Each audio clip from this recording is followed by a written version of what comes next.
Next topic is medical termination of pregnancy, जिसको हम लोग इंड्यूस अबॉर्शन बोलते हैं.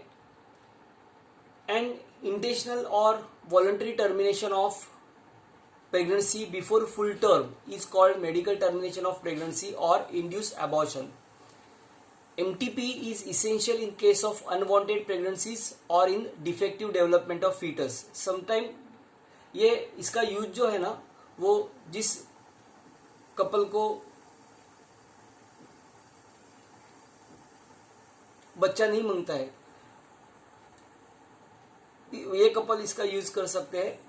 That is called induce abortion. और सेकंड जो पार्ट है, अगर फीटस में कुछ डिफेक्ट है, जेनेटिकल डिफेक्ट, तो इंड्यूस एबॉर्शन कर सकते हैं. It is safe during the first trimester of pregnancy. First trimester पहले 3 महीने का होता है, जिसमें ये सेफ है करने के लिए. This defective development of foetus is examined by एमनियोटेंसिस.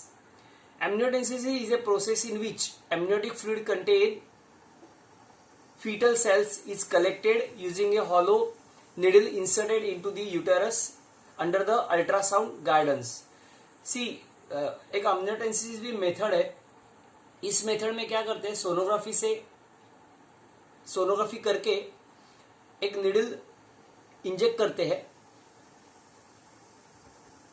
Amniotic fluid इसमें सक करते हैं, निकाल लेते हैं. और ये एमनियोटिक फ्लूइड में ना फीटल सेल्स रहते हैं. ये फीटल सेल्स में से हम लोग fetal cells में से we have to find any genetical defect. The chromosomes are studied to see the abnormalities in the developing fetus. But the dangerous trend is the misuse of amniocentesis to determine the sex of the unborn child. इसका एक misuse होता है कि foetus mail है क्या female है, ये identify होता है. सो इसका मिसयूज हो सकता है. So frequently if the foetus is found to be female, it is aborted, which is totally illegal. So the government of India has legalise NTP act in 1971, which is with strict condition to avoid its misuse. The intention of MTP act is to reduce the incidence of illegal abortion and consequent maternal mortality. As per the provision of the MTP Act, only the consent of woman whose pregnancy is being terminated is required. According to NTP Acts, pregnancy may be terminated with first 12 weeks, more than 12 weeks but less than 20 weeks. The registered medical practitioner opinion is mandatory starting the continuation of the pregnancies would involve a risk to the life of the pregnant woman or grave abnormal physical or maternal health or its substantial risk to the child. See, ये एमनियोटेंसिस की process है.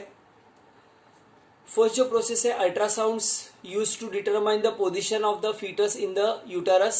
Ultrasound से हम लोग foetus की position find out करते हैं. बाद में नीडल इंसर्ट करते हैं थ्रू एब्डोमिन एंड यूट्रेन वॉल से. इंसर्ट करने के बाद एमनियोटिक फ्लूइड हम लोग बाहर निकालते हैं, जिस फ्लूइड में फीटल सेल्स रहते हैं, ये हम लोग एक्सट्रैक्ट करते हैं by the process of centrifugation. Now foetal cell separate होने के बाद सेल्स का यूज करते हैं हम लोग, उसका कैरियोटाइप देखते हैं. Karyotype is the arrangements of chromosomes.